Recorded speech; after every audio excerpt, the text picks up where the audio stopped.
Hi guys, my name is Trinh and today I'm here to do my May wrap up. So, May. I had a really great reading month. I read 30 books in May. 30. I read a lot of comic books and graphic novels, but not just that, I read a lot of novels by Asian authors because May is Asian Pacific American Heritage Month. Before we get into the video, there are two things that I really want to acknowledge. Number one, I am using my new lighting kit, I guess. My boyfriend and I got it for me.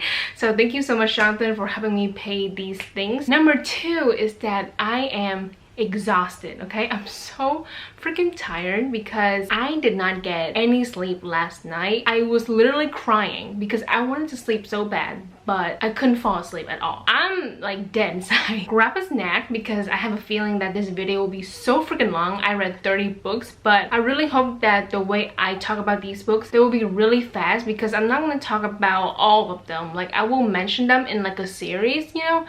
You get it, okay? So let's get started. The first book that I read in May is called After by Anna Todd. I have a video dedicated to this book because I really want to read a book that I know I would not like because I've never done that before. So I chose After because based on the things that I've heard, I know for a fact I won't like this, and I'm right. I did not like this at all.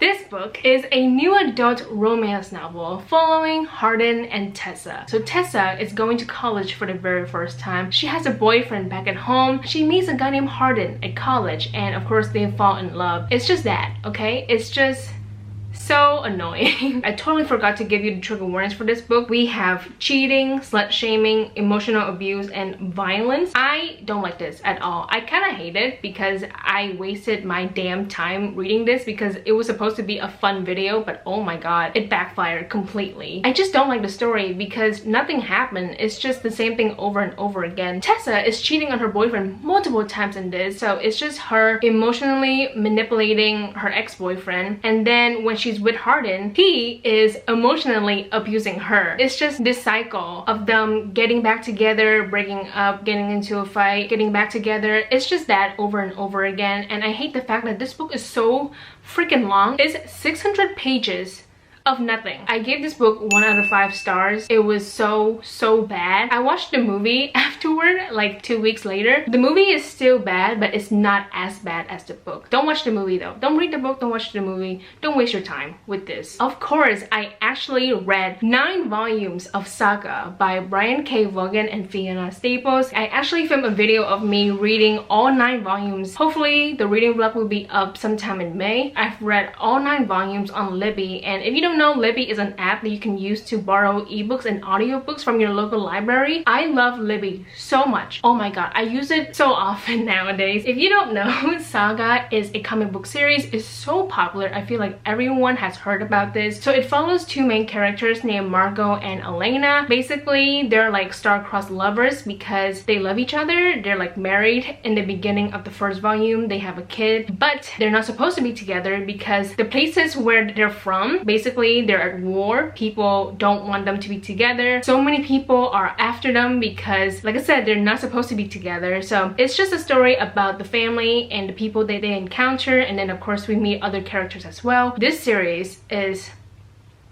something else, okay? Like, I honestly enjoy this series so much, and I totally forgot to give you the trigger warnings. I'm so sorry. War, violence, murder, nudity. There are so many explicit scenes of nudity, like really explicit. So if you're fine with that, then of course give this comic book series a try. I'm not gonna sit here and give you a rating for each volume because there are 9 volumes and that's too much, but I think overall I'm gonna have to give this series like a 4 out of 5 stars. I really enjoy all of it. I really enjoy the story and the characters, but I cannot give it a 5 out of 5 stars because this series hurt me so much at the end. I was sobbing when I finished the 9th volume because I cannot believe what I was reading. The authors are on hiatus, so I don't know when the 10th volume will be out, and I need it immediately because that ending, if you have read all 9 volumes, you know what I'm talking about. That damn ending that ruined me. Honestly, I really enjoyed this series. I cannot say I love it. I don't want to give my heart to the series, okay? I'm not ready for that. But overall, I honestly think this is an amazing comic book series. I recommend looking this up on Libby because you can save so much money by reading all 9 volumes on the app because it's really great. So yeah. Guys, I have found one of my favorite books of all time, okay? So I have like a list in my mind and I'm so happy to add this book to my list because I adore this book. It is called The Way You Make Me Feel by Maureen Gu. Our main character, her name is Clara, and she is a troublemaker. At the beginning of the book, she pulls a prank at her junior prom. She and her enemy, I guess, her name is Rose. Basically, they both get in trouble and they have to work at Clara's dad's food truck for the summer. And the food truck is called Cobra. It's a mix of Korean and Brazilian food. And if you don't know Clara's parents, they're actually Korean and Brazilian. So I love the characters. I honestly adore all of them. I really love the main character Clara. I really appreciate her character development. Rose, who is the enemy, I really adore her as well. And I love the fact that the main character Clara, she and Rose hated each other at the beginning, but then once they work like every day at the food truck, eventually they become friends. And it's just so nice to see this relationship blossom into something amazing because this friendship is just so great. And then of course I love Hamlet as well. He is the love interest and he's really nice and adorable. But of course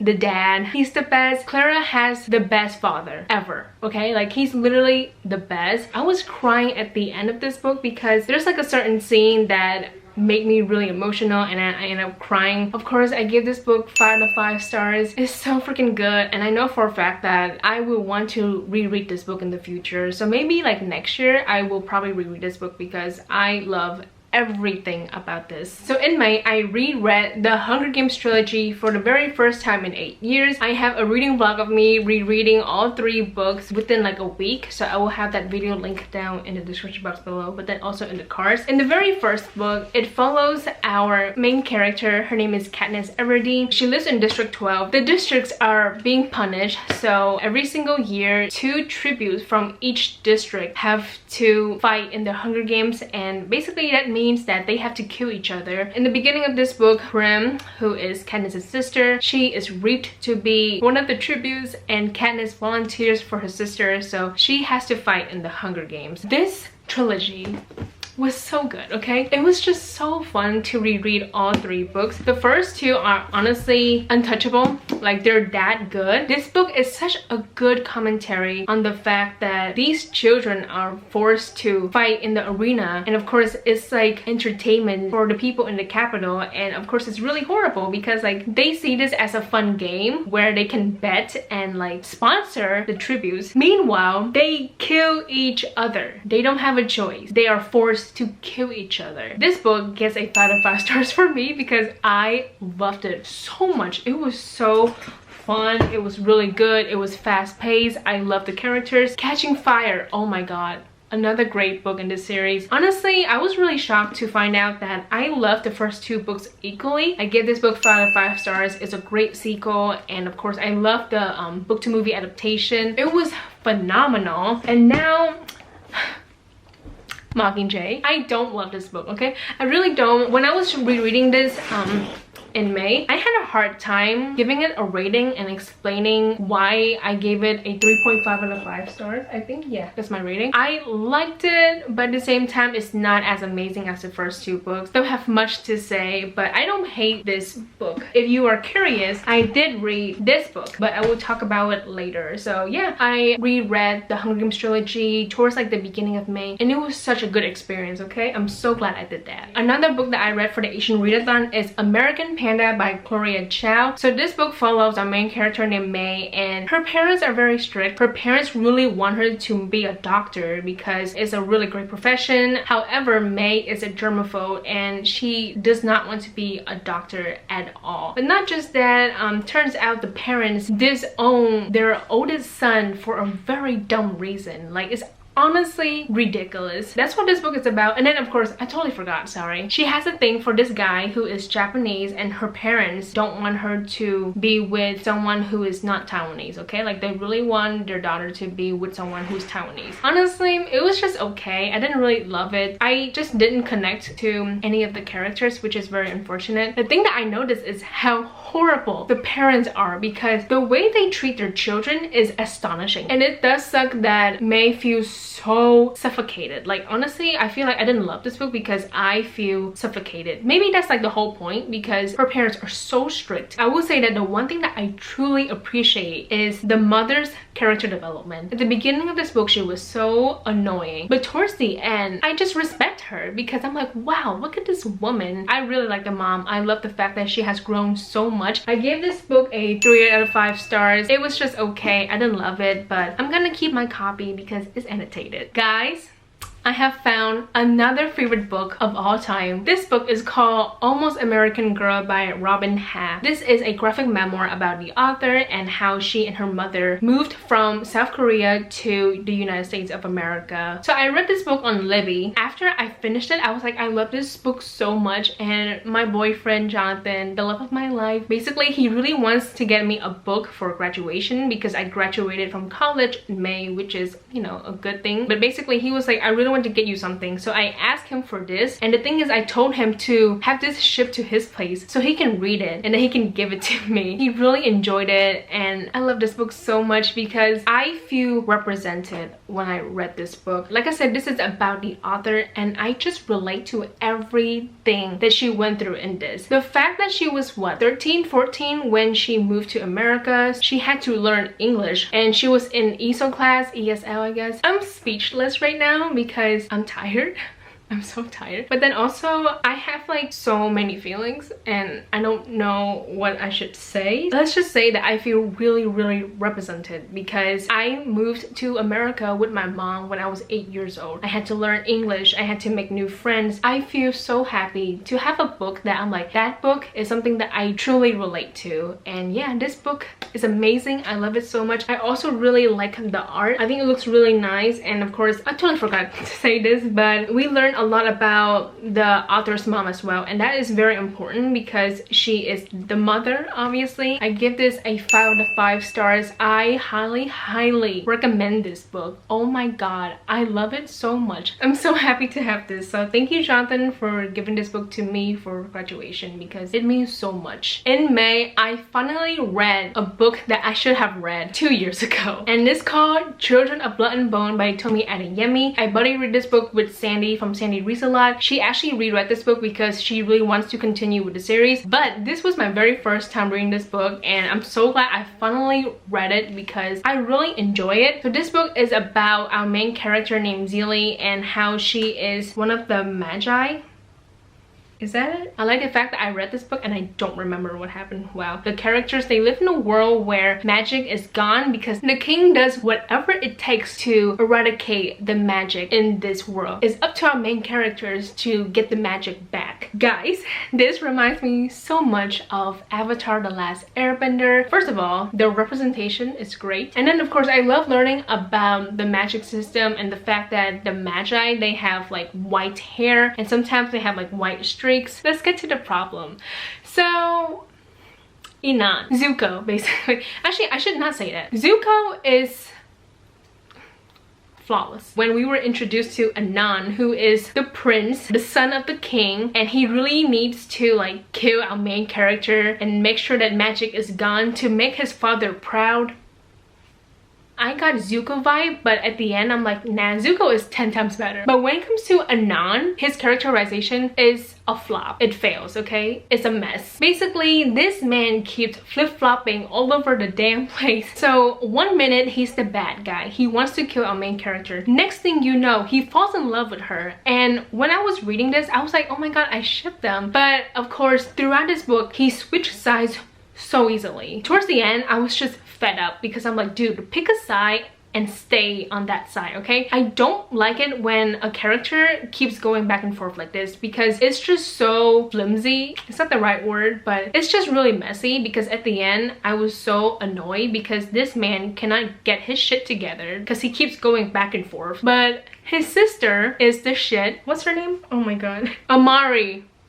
She is the shit. Ooh, that ending with her was great, okay? So I gave this book a 3.5 out of 5 stars. I really enjoy it. I really want to continue with the series. So this book, I read this on Libby. It's called Love Boat Taipei by Abigail Hing Wen. First of all, the cover is gorgeous. I stan. I love seeing an Asian girl on the cover. Now, I need to tell you the trigger warnings because there are a lot. Depression, child abuse, slut shaming, leaking of private pictures, physical abuse, attempted suicide, racism, and natural disaster. So this book is about a main character named Ever. Basically, her parents decide to send her to this really cool school. Is it a school? It's just a cool club in a way. It's in Taiwan. She's not happy with that because she has planned for the summer because like she's about to go to college, but her parents has no chill, so they literally sent her to Taiwan to go to this cool club. But of course, the parents didn't know that this club has a reputation. So basically, you go there to like meet with other people and like you have fun at the club, you drink and all that stuff. The thing is, I've heard like a lot of negative things about this book, and I will link Yana's book review and discussion, I guess, for this book. Basically, it's a 30-minute video of her complaining about this book, and I watched it the day after I finished this book because I'm like, oh my god, perfect timing. I highly recommend watching that video because it's actually really entertaining and it's very informative because turns out there's a lot of bad things in this book. But anyway, so the thing is, I was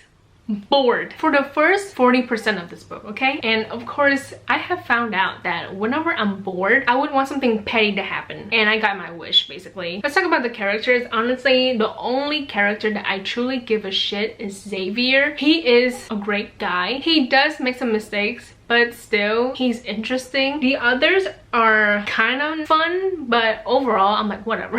I care so much about Xavier, and the thing is, there is a love triangle in this book. I did not know that at all, so once I see that there's a love triangle, I was like, oh my god, this again. I actually really like the ending because it has to do with dancing and performing, and our main character, I love the fact that she is such a good choreographer. Like, she knows that she's very talented, so I like to see that side of her. But it's just like a lot of drama, a lot of petty shit. I mean, I kind of signed up for it because like I did wish for it when I was like really bored with this book. But I don't know, at the end I'm just like, you know what, I actually enjoyed this book even though there were times where I wanted to strangle the characters. It's weird, okay? Like, my rating for this book is pretty decent, so I give this book a 3.5 out of 5 stars. To me, that's a pretty good rating for a book that I found boring for like the first 40% of the book. Still, I do want to recommend Yana's video because I think she explained this book so much better regarding the things that are not good, basically. So yeah, check out her video. Another book that I read for the Asian Readathon is Warcross by Marie Lu. So our main character, her name is Amika Chen. She lives in a world where Warcross is a very popular game, and we learned that the creator is a very hot guy, and his name is Hideo, and basically he's like rich. He's a billionaire. This man created this game at the age of 13, and then of course he became a millionaire and then a billionaire. He has a huge influence on this world because he created Warcross. So our main character Amika, she is a bounty hunter, and she's like very poor. So at the beginning of this book, she accidentally glitches herself into the opening ceremony of the game. Instead of getting arrested, she gets hired by the creator to work for him, to be a spy basically. And she's like, yeah, why not? I need money and this sounds really nice. So she works for him and things happen. I really enjoyed this book. I'm so glad I read this because this was so much fun. First of all, I love the Warcross aspect. Honestly, half the time I'm like, what the hell is going on? Because I don't play video games. I wouldn't get it, you know? But still, I really enjoyed it, this world, and how everyone loves Warcross, and the fact that Hideo is such a powerful character in this book. Of course, I love Amika Chen as well. She is so damn smart, okay? Like, the way she figures things out, I'm just like, wow, girl, you are so intelligent. We learn a lot about her. We learn about her backstory. backstory. I honestly really enjoyed the romantic relationship between Amika and Hideo. I saw it coming and I'm so glad that my wish came true, but at the same time, that fucking ending, what the hell was that? I cannot wait to continue with the series because it's a duology. I'm kind of hesitant to read the second book because I've heard mostly bad things about it. Comparing the two books, I feel like a lot of people prefer Warcross over Wildcard, but still I really need to read the second book because I do want to learn what's gonna happen next. With Warcross, I gave this a 4 out of 5 stars. Another comic book series that I finished in May is Avatar: The Last Airbender. This is Imbalance. So basically this is about the tense relationship between the benders and the non-benders. Part 1, I gave this a 4 out of 5. No, I gave this a 3 out of 5 stars. Oh my god. It was just okay, but still it's setting up the trilogy for us, so that's why I'm kind of being lenient, I guess, because I could easily give this like a 2 out of 5 stars. But anyway, part 2 on the other hand was so good. I gave this a 5 out of 5 stars because I really loved it. It was so fun, and of course there's a lot of battles going on. We see the characters bending elements, we see people fighting and stuff. And then of course part 3, I gave this a 4 out of 5 stars. This was like a nice ending, but still a part of me really wants more. But I know that this probably will continue to The Legend of Korra, because if you watch the first season of that show, basically it's about benders and non-benders. So I do understand why the problem is not resolved immediately, because it goes on for years. Another book that I love in May is Little Fires Everywhere by Celeste Ng. There are some trigger warnings for this book: racism and abortion. Basically we have 3 different families, I guess. The first family is the Richardsons, and basically they have lived in Shaker Heights for years. They're like pretty rich, so there's a house where they let people rent. We have Mia Warren, who is a single mother, and her daughter Pearl moving into the house. Somewhere in this book, basically a family friend of the Richardsons decide to adopt this Chinese baby, but turns out this baby belongs to a mother, and it's very complicated. This battle happens in the community and it gets a lot of attention, so of course everyone in a way is involved in this discourse. So this book was amazing. I loved it so much. The Richardsons, especially Elena Richardson, which is the mother, you can tell that they are really privileged. Elena needs to mind her own damn business, okay? She has no chill because she is the kind of person who meddles into other people's business. Meanwhile, she cannot keep her family in check. I think the most important part about this book is the custody battle between like the white family and the Chinese mother, because it was really intense. Like, you don't understand. I was so emotional. This is a very complex topic, especially how it portrays in this book.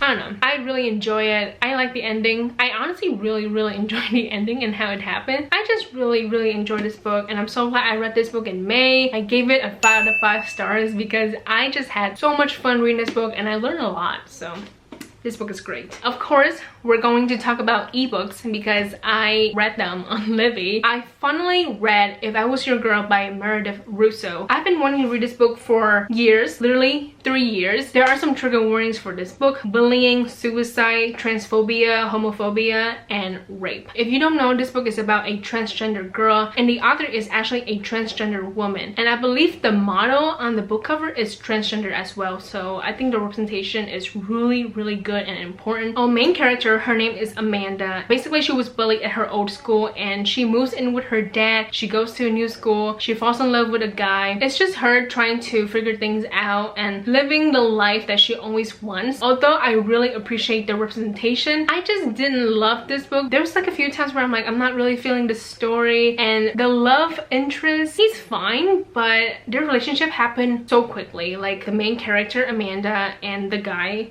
whose name I forget, Grant. Yeah, Grant. Basically, they get together really quickly, and like when they kiss, I was like, wait a minute, what? I don't know.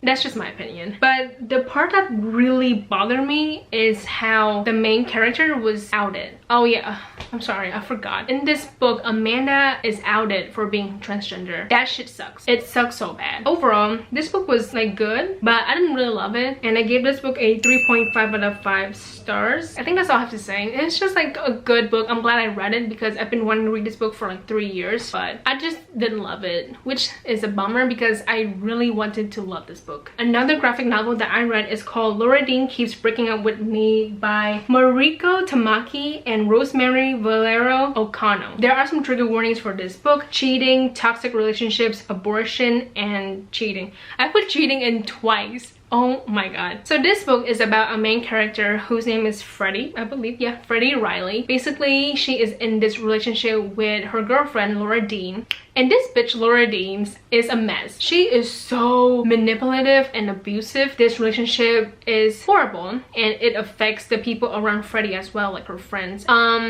I don't like this book. The thing is, I do want to say that the queer representation is really, really good. But not just that, this is a really good portrayal of a toxic relationship. As in, like, this shit is so toxic and you can see it, and it's horrible how Laura Dean is so manipulative towards Freddie, and Freddie keeps coming back to this relationship because she really wants it to work out since she's in love with Freddie.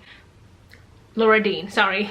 Shit. But the thing is, I don't fucking give a shit about any of the characters, and that's saying something because, like, our main character is going through some serious shit, and I was just like, oh my god, I did not have a good time reading this book. After I finished that, I just had a really bad day because of how I felt after reading the graphic novel. Maybe that's the purpose, because it's not supposed to be a happy book. It's just sad. But my god, I feel bad for saying I don't care, but I genuinely did not care. I gave this a 1.5 out of 5 stars. I didn't like any of the characters, and this is a character-driven book. Sometimes I feel bad for the main character, but other than that, I'm like, okay, the side characters, I don't know, sometimes I like them, sometimes I don't, but like most of the time I'm just like, oh my god, I don't like this book at all. So that's my feelings on this book. I really thought that I was gonna really enjoy this book, but I didn't. So yeah, this shit was sad. Okay, moving on. Another book that I read on Libby is Other Words for Home by Jasmine Warga. So there are some trigger warnings for this book: racism, Islamophobia, war, violence, and hate crimes. If you don't know, this book is written in verse. It's also for middle grade because our main character, Jude, is like 12 or 13 years old. Basically, she is a Muslim girl from Syria. In this book, her country is going through a lot. Basically, she and her pregnant mother are immigrating to America because they want a better future. But of course, it's also really sad because she's leaving her father and her brother behind. Once she is in America, she has to learn English, she has to make new friends. This book is so amazing. I love the characters. I honestly adore our main character, Jude, because I think she is so smart and yet so innocent, and that is something that I have noticed when it comes to the story, because the storytelling is just very, very innocent. Mostly because our main character is like 12 or 13 years old. She is literally a child, and yet what's going on in this book is really dark because number one, Syria is in a really bad state, and then of course her brother was missing for a really long time. In America, she is struggling when it comes to English. Her cousin is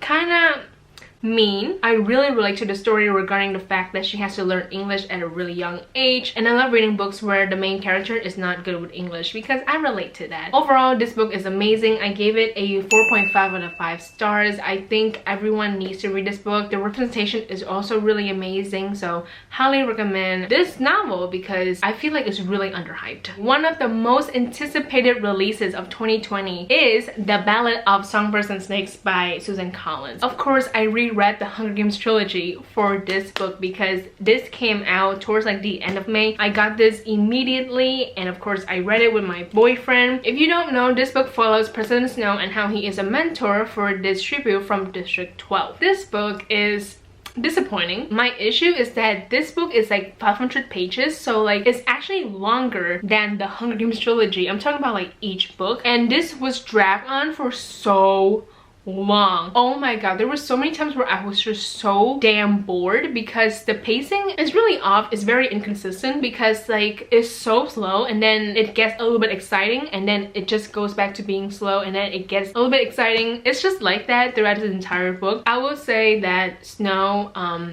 sucks. I really start to see his attitude. The fact that he objectifies the tribute from District 12. Basically, he and Lucy Gray fall in love, but the way he is describing her make it sound like he is owning her, like she is his object. Oh my god, I see it so many times in this book, and I was just disgusted. And then of course the fact that he did something really horrible to his friend at the end. of this book, and I was so mad. Oh my god, because like one of my favorite characters is Sejanus, and let me just say, I'm not happy with the results. I completely forgot to give you the trigger warnings. I'm so sorry. Basically, we have cannibalism, murder, and hanging. If you love the Hunger Games trilogy, I don't think you need to read this book because it's so freaking long and it drags on for hours. Like, it feels like that because I was so bored for the majority of the time. So I'm pretty sure I gave this book a 2 out of 5 stars. I really wanted to love this, but I was just bored and disappointed for the majority of the time. But yeah, I don't think you need to read this if you love the trilogy, okay? Like, you can still love the trilogy and appreciate it and not read this. That's just my opinion. The last graphic novel that I read in May is called Heartstopper by Alice Oseman. This is volume 1. I was hyped when I saw this on Libby because I know that this came out and there's like a UK version, but recently there's a US version. It's on Libby. I was so freaking excited. I borrowed it immediately. I had to read it because this book is hyped so much on BookTube. Our main character, Charlie? Yes, that's his name. Charlie is gay. Nick, I don't know because his sexuality is not stated in this. Let's just say that he likes boys, and that is great. I will say a huge trigger warning for sexual assault. No one told me this, and I was like, oh my god, because I feel like when you read a scene like that in a graphic novel, it's completely different because you can actually see the visualization of this. So this book is so good. It's so good, okay? So it's just a story about Charlie and Nick, and that's all you need to know because oh my god, this was wonderful. It makes me so happy. I was also kind of emotional at the end, but still for the majority of the time I was just so happy when I was reading this, and I knew for a fact that I needed my own copy. So yes, I did order a copy for myself because I really want my own copy for my collection because, you know, I collect books. I gave this a 5 out of 5 stars. It's amazing. I cannot wait for my copy to come because I will force my boyfriend to read it because like it's so good and it's really cute. So yeah, highly recommend Heartstopper. I'm so happy that I read Darius the Grey Is Not Okay by Adib Khorram. So there are some trigger warnings for this book: depression, anxiety, and racism. So this book is about our main character named Darius and how he is struggling in this book. Basically, he is being bullied. He is very conflicted with his racial identity. He has a very difficult relationship with his father as well. So in this book, his maternal grandfather has a tumor. Yeah, he has a brain tumor. The entire family basically go back to Iran to visit the family, visit the grandfather, and this is Darius and his sister's first time going back to Iran. This book was amazing. It was so good. I loved it so much. I loved the characters. I loved the representation. I think it was so good, and of course I love the fact that the entire family going back to Iran. It reminds me of how like my family and we would go back to Vietnam to visit the family. I just relate to this book so much. Darius is amazing. I love him so much. He is an amazing main character, and I feel so bad for him because whenever he gets bullied, he is so sad about it, and there's a few times where he thinks to himself his sister is born like she is his replacement. That's how much he believes that his dad doesn't love him. It's so sad. Holy shit. And then of course I forgot to say that the father also has depression. The last 50 pages I want to say was painful. I was crying my eyes out because we finally have this confrontation between the main character and the dad, and it's such a big deal because I feel like the tension has been growing a lot in this. But anyway, I also adore the side characters. So Rob, he is like a friend back in Iran. Basically he's like the neighbor of the grandparents, and then Darius befriends him. They become best friends in this, and it's such a big deal because Darius doesn't have friends in America. I gave this book 5 out of 5 stars, of course, because I loved it so much. The final book in my May wrap-up is Girls of Paper and Fire by Natasha Ngang. I read this book for the Asian Readathon. I'm pretty sure this was the final book. There are some trigger warnings for this book: animal death, sexual assault, rape, violence, abuse, and murder. The main character lives in a world where the Demon King is in charge of like the country, and basically the Demon King must has 8 paper girls. Basically paper girls are concubines. Lei is one of the paper girls in this, and it's devastating because she does not want to be a paper girl. When she is at the castle, she falls in love with another paper girl named Ren. There we go. God. So yeah, she falls in love with another girl, but the thing is, it's forbidden for them to have any kind of romance. So Paper Girls, they're not supposed to date anyone at all, okay? Because their job is to please the king. And of course, she is determined to take down the king. That's basically what this book is about. And I really enjoyed this book. I love the world and how it's being built, how everything is explained. I really adore the characters. I will say that there are some characters who are bitches, okay? Blue, she sucks. But anyway, I really like our main character. I also really like Ren, the love interest. I love the fact that they're together. Of course, the Demon King is straight up a villain. He's just so evil. And like I said, there are some scenes that depict rape and sexual assault. Just be cautious when you read this book. I give this book 4 out of 5 stars. I really enjoyed this book. There were a few times where I'm like, not feeling this book. But the ending is really good. And I cannot wait to continue with the series. Those are all of the books that I read in May. I'm so freaking tired because I've been here for such a long time. It's time to go because I need to lie down. Your girl is struggling right now, okay? So that's basically it for today's video. I hope you guys enjoyed that. Thank you so much for watching. Please like and subscribe for more videos, and I will see you guys later. Goodbye!